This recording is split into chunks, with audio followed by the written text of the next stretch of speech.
Assalamualaikum warahmatullahi wabarakatuh. Perkenalkan, kami dari kelompok 3 yang beranggotakan Risma Aprilianti, Muhammad Yanuaryadi, Dika Aji Prasetyo, dan Laila Dewi Nurjana. Dalam mata kuliah Ekonomi Zakat dan Wakaf. Di sini kami akan menyampaikan materi presentasi mengenai pengertian wakaf.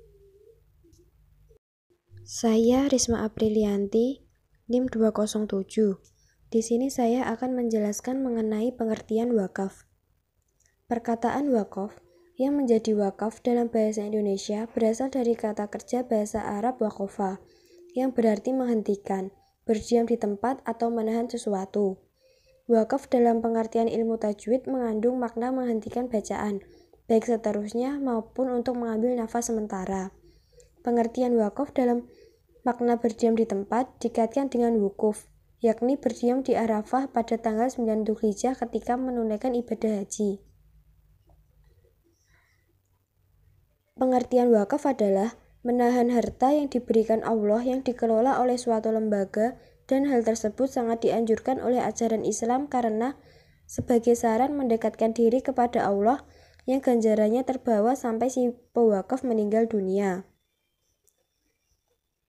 Menurut hadis Nabi Muhammad SAW yang diriwayatkan oleh Muslim berasal dari Abu Hurairah, seseorang manusia yang meninggal dunia akan berhenti semua pahala amal perbuatannya, kecuali pahala 3 amalan, yaitu pertama, sedekah jariyah atau sedekah yang pahalanya tetap mengalir yang diberikan selama hidup.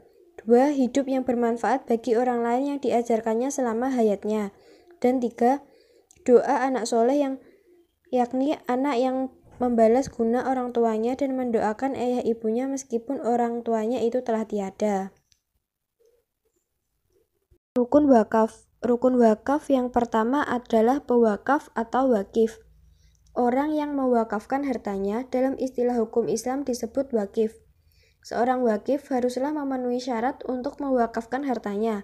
Di antaranya adalah kecakapan bertindak, telah dapat mempertimbangkan baik buruknya perbuatan yang dilakukannya, dan benar-benar pemilik harta yang diwakafkan itu. Mengenai kecakapan bertindak dalam hukum fikih Islam ada 2 istilah yang perlu dipahami. Perbedaannya yaitu balik dan rasyid. Pengertian balik menitik beratkan pada usia, sedangkan rasyid pada kematangan pertimbangan akal. Rukun wakaf yang kedua adalah harta yang diwakafkan atau mauquf. Syarat dari harta yang akan diwakafkan adalah yang pertama, harus tetap zatnya dan dapat dimanfaatkan untuk jangka waktu yang lama, tetapi haruslah dimanfaatkan untuk hal-hal yang berguna, halal, dan sah menurut hukum. Yang kedua, harta yang diwakafkan haruslah jelas wujudnya dan batas-batasannya. Misalnya diwakafkan adalah tanah. Dan yang ketiga, harta yang diwakafkan harus benar-benar kepunyaan wakif dan bebas dari beban hutang orang lain. Keempat, harta yang diwakafkan dapat berupa benda mati maupun benda bergerak, misal saham dan surat-surat berharga lainnya. Rukun wakaf yang ketiga, tujuan wakaf atau mauquf alaih. Dalam tujuan harus tercermin siapa yang berhak atas wakaf. Misalnya yang pertama untuk kepentingan umum seperti tempat mendirikan masjid, sekolah, rumah sakit. Yang kedua untuk menolong fakir miskin, anak yatim seperti mendirikan panti asuhan. Dan yang ketiga, tujuan wakaf tidak boleh bertentangan dengan nilai-nilai ibadah seperti mewakafkan tanahnya untuk kuburan, pasar, lapangan olahraga, dan lain-lain. Rukun wakaf yang keempat, lafal atau pernyataan sikhat wakif.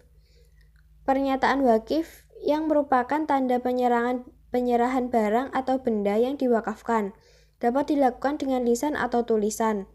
Dengan pernyataan tersebut, hilanglah hak wakif terhadap benda yang diwakafkannya. Dengan pernyataan wakif yang merupakan ijab perwakafan telah terjadi. Sedangkan pernyataan qabul dari mauquf alaih, yakni orang yang berhak menikmati hasil wakaf itu tidak diperlukan. Artinya dalam wakaf hanya ada ijab tanpa ada qabul. Assalamualaikum warahmatullahi wabarakatuh. Perkenalkan, nama saya Muhammad Yanuaryadi, NIM 216. Saya akan mempresentasikan poin C, yaitu syarat-syarat wakaf. Syarat-syarat sahnya perwakafan seseorang adalah sebagai berikut. 1. Perwakafan benda itu tidak dibatasi oleh waktu tertentu, melainkan selamanya. 2. Tujuannya harus jelas dan disebutkan ketika mengucapkan ijab. 3. Wakaf harus segera dilaksanakan setelah ikrar wakaf dinyatakan oleh wakif dan tidak boleh menggantungkan pelaksanaannya. Jika pelaksanaan wakaf tertunda hingga wakif meninggal dunia, hukum yang berlaku adalah wasiat yang kemudian syaratnya harta yang diwakafkan tidak boleh lebih dari sepertiga harta peninggalan. 4. Wakaf yang sah wajib dilaksanakan karena ikrar wakaf oleh wakif berlaku seketika dan selama-lamanya. 5. Perlu dikemukakan syarat yang dikeluarkan oleh wakif atas harta yang diwakafkannya. Artinya seseorang wakif berhak memberikan syarat akan diapakan harta yang ia wakafkan selama tidak bertentangan dengan hukum Islam. Untuk poin D, yaitu macam-macam wakaf. 1. Wakaf keluarga atau wakaf ahli atau wakaf khusus. Wakaf keluarga atau wakaf ahli atau wakaf khusus adalah wakaf yang diperuntukkan bagi orang-orang tertentu, seseorang atau lebih, baik keluarga maupun orang lain. Di beberapa negara Timur Tengah, wakaf semacam ini menimbulkan banyak masalah, terutama jika wakaf tersebut berupa tanah pertanian. Seringkali terjadi penyalahgunaan, seperti A. Menjadikan wakaf keluarga ini sebagai alat untuk menghindari pembagian harta kekayaan pada ahli waris yang berhak menerimanya setelah wakif meninggal dunia. B. Wakaf keluarga ini dijadikan alat untuk mengelak dari tuntutan kreditor terhadap hutang-hutang yang dibuat oleh seseorang sebelum ia mewakafkan tanah ini. Maka dari itu, di beberapa negara wakaf keluarga ini dihapuskan, seperti di Mesir pada tahun 1952. Wakaf ini dihapuskan karena praktek-praktek penyimpangan yang tidak sesuai ajaran Islam. Yang kedua yaitu wakaf umum atau wakaf khairi. Wakaf umum atau khairi adalah wakaf yang diperuntukkan bagi kepentingan atau kemaslahatan umum yang sifatnya sebagai lembaga keagamaan dan lembaga sosial dalam bentuk masjid, madrasah, pesantren, rumah sakit, dan lain-lain.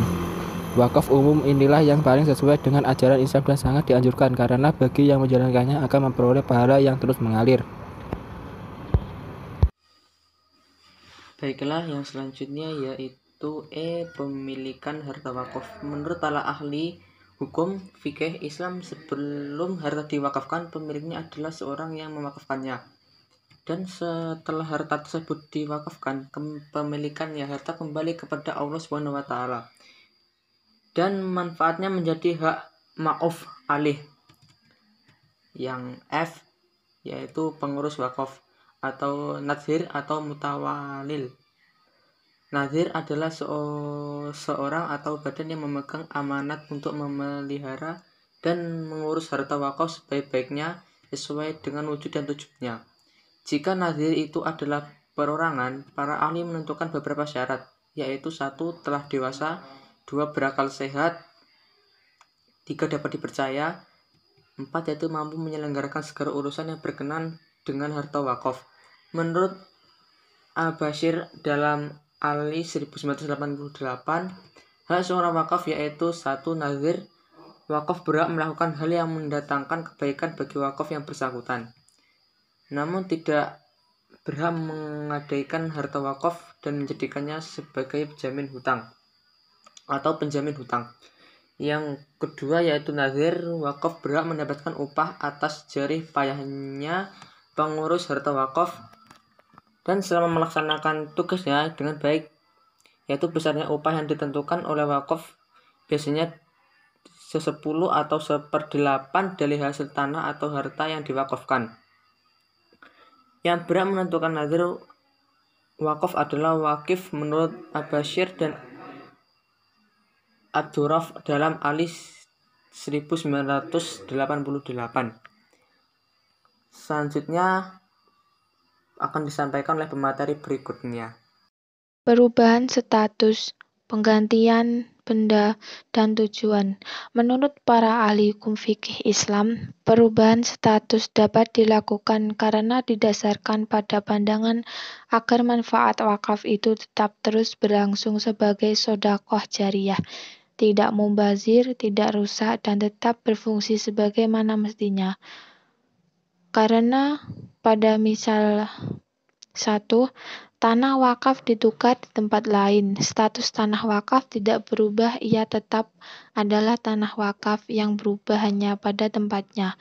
2. Sebagian kecil dari sebuah bangunan yang diwakafkan rusak, sehingga tidak dapat dimanfaatkan, lalu diambil bagian bangunan yang rusak untuk mendirikan bangunan yang baru atau lebih sederhana agar tetap dapat dimanfaatkan secara optimal. 3. Sebuah bangunan yang awalnya diperuntukkan bagi anak yatim diubah menjadi sekolah atau madrasah karena tempat untuk anak yatim sudah ada yang baru. Semua hal itu dapat dilakukan asal tujuannya agar tanah atau harta wakaf dapat dimanfaatkan dengan optimal. Penerapan wakaf di Indonesia. Di Indonesia, wakaf diatur secara formal oleh negara dalam sebuah lembaga, yaitu Badan Wakaf Indonesia atau yang disingkat BWI, di mana ikrar dan ijab wakaf dilakukan oleh wakif di depan pejabat yang berwenang, yaitu Kepala Kantor Urusan Agama atau yang disebut KUA sebagai pejabat pembuat akta tanah wakaf. Kemudian dikeluarkan akta wakaf. Jika wakaf itu dalam bentuk tanah, maka oleh Kantor Badan Pertahanan Nasional atau biasa disebut agraria, dikeluarkan sertifikat wakaf berdasarkan akta wakaf yang dibuat KUA.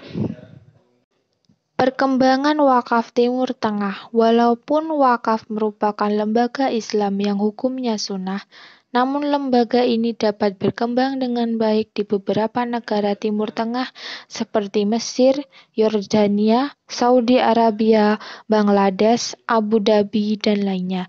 Karena di beberapa negara tersebut, wakaf selain berupa sarana dan prasarana ibadah dan pendidikan, juga berupa tanah pertanian, perkebunan, flat, uang saham, real estate, dan lainnya, yang dikelola secara produktif dengan manajemen yang baik sehingga manfaatnya sangat dirasakan bagi pihak-pihak yang memerlukannya untuk mewujudkan kesejahteraan umum. Sekian penyampaian materi dari kami, kurang lebihnya mohon maaf. Wassalamualaikum warahmatullahi wabarakatuh.